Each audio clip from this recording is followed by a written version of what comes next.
नमस्कार दोस्तों, आज हम जानने की कोशिश करेंगे जो BH नंबर वाली गाड़ियाँ है उनका रजिस्ट्रेशन कैसे होता है, उनके क्या क्या बेनिफिट है और BH नंबर प्लेट का मतलब क्या होता है। अगर आपकी जॉब भी ऐसी है कि आपको हर 2-3 महीने में ट्रांसफ़र लेना पड़ता है या फिर आपको बार बार एक स्टेट से दूसरे स्टेट मूव करना होता है, ट्रांसफ़र आपका होता है, तो आपके लिए बेस्ट और सूटेबल रहेगा BH नंबर वाली गाड़ी। यानी BH नंबर आपको कैसे मिलता है और उसका प्रोसेस क्या है और उसके बेनिफिट क्या है और डिफरेंस क्या है स्टेट में जो जो गाड़ी की नंबर प्लेट होती है वो और BH नंबर प्लेट वाली गाड़ी में। आइए इस एपिसोड में हम सब जानने की कोशिश करते हैं। तो सबसे पहले चलते हैं कि BH नंबर जो है उसका मतलब क्या होता है। जनरली आपने देखा होगा जो नंबर प्लेट होता है वो इस तरीके का होता है। उसके बाद आप देखिए नंबर BH नंबर वाली प्लेट होती है जो इससे थोड़ा सा डिफरेंट होती है। तो BH नंबर वाली प्लेट में सबसे पहले 2 डिजिट होती है, यानी आपकी जो गाड़ी है उसका किस ईयर का रजिस्ट्रेशन है। तो सबसे फर्स्ट जो 2 नंबर है वो आपको बताते हैं रजिस्ट्रेशन ईयर। उसके बाद में BH नंबर लिखा होता है, उसका मतलब होता है भारत। उसके बाद में 4 डिजिट होती है, उसका मतलब होता है ये आपकी गाड़ी का रजिस्ट्रेशन नंबर है। अब लास्ट के जो 2 नंबर है, कोई भी जो अल्फ़ाबेट 2 नंबर हो सकते हैं, A to Z हो सकते हैं। इसका मतलब है कि आपकी जो गाड़ी है वो किस कैटेगरी में बिलोंग करती है। तो ये आपका डिफरेंस है BH नंबर वाली गाड़ी का और स्टेट में जो रजिस्ट्रेशन होती है उस गाड़ी के नंबर प्लेट का डिफरेंस। अब जानते हैं कि BH नंबर वाली जो गाड़ियाँ हैं उनके बेनिफिट क्या है। तो आप अगर जनरली गाड़ी ले रहे हैं तो उसमें क्या है, आपको जैसे आपने गाड़ी ली आपको 15 साल का या 10 साल का टैक्स चुकाना होता है। डीजल की गाड़ी पे आपको 10 साल का RTO में टैक्स देना होता है और पेट्रोल की गाड़ी पे आपको 15 साल का देना होता है। लेकिन BH नंबर प्लेट वाली गाड़ियों में ऐसा बिल्कुल नहीं है। BH नंबर की जो गाड़ियाँ होती है वहाँ पे आपको RTO को सिर्फ 2 साल का टैक्स देना होता है। 2 साल के बाद में फिर से टैक्स देना होता है, यानी एवरी 2 ईयर आपको टैक्स पे वहाँ पे करना होता है।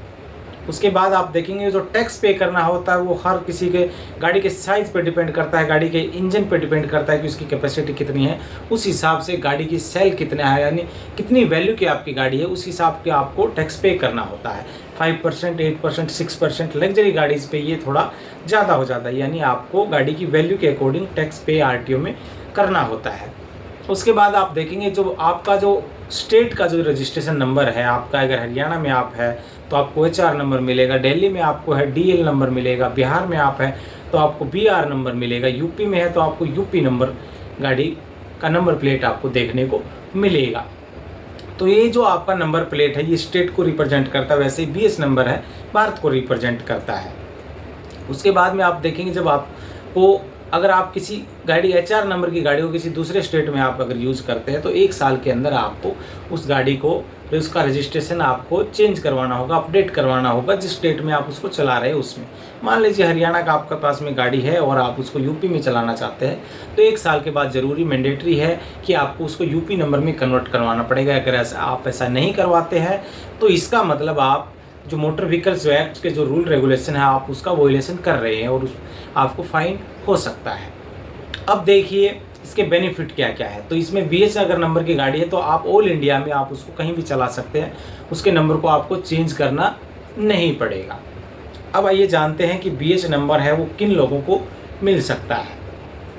तो जो BH आपका नंबर है वो आपके जो डिफेंस में जितने भी एम्प्लॉइज़ है, जैसे कोई आर्मी पर्सन है, नेवी है, एयरफोर्स पर्सन है, वो उसका जो क्या है उसका जॉब है वो ऑल इंडिया जॉब रहता है तो वो BH नंबर के लिए अप्लाई कर सकता है, उनको दिया जा सकता है। उसके बाद आपके जो बैंक जो एम्प्लॉई है, जो बैंक कर्मचारी है, उनको भी आप BH नंबर के लिए वो अप्लाई कर सकते हैं। उसके बाद आपके जो IAS है, IPS है, इंडियन फॉरेन सर्विस है, और ये सभी एम्प्लॉई भी BH नंबर के लिए अप्लाई कर सकते हैं। अब कुछ प्राइवेट सेक्टर्स के एम्प्लॉई भी है जो BH नंबर के लिए अप्लाई कर सकते हैं, लेकिन उनके लिए एक शर्त है कि उनकी कंपनी का जो ऑफिस है वो हेड क्वार्टर तो एक ही सिटी में होता है, लेकिन जो उसके ऑफिस है, जो उसकी ब्रांचेज है वो कम से कम मोर देन 4 स्टेट में होनी चाहिए। अगर कोई कंपनी काम कर रही है मोर देन 4 स्टेट में तो उसके एम्प्लॉय भी BH नंबर के लिए अप्लाई कर सकते हैं। इसके बाद में हम जानेंगे कि BH नंबर लेने के लिए क्या प्रोसेस है।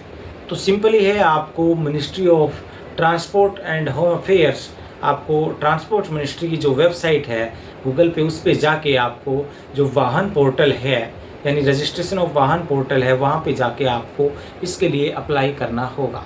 इसके साथ में आपको फॉर्म 60 फिल करना होता है BH की नंबर की गाड़ियों के लिए। उसके साथ ही आपके जो ज़रूरी डॉक्यूमेंट्स है, जो आप क्या जॉब कर रहे हैं, कौन सी जॉब कर रहे हैं, आप उसके लिए एलिजिबल है कि नहीं BH के लिए, जो ज़रूरी डॉक्यूमेंट है वो आपको सबमिट करने होते हैं। उसके बाद में वो जो आपका जो है फॉर्म है वो RTO को जाता है और RTO उसको वेरीफाई करने के बाद उसको अप्रूवल देता है। जैसे ही आपको अप्रूवल मिलता है उसके बाद में आपको RTO में जाके उसको उस गाड़ी का जो टैक्स है वो गाड़ी का टैक्स आपको पे करना होगा। टैक्स पे करने के बाद में आपको BH नंबर प्लेट अलॉट होगा।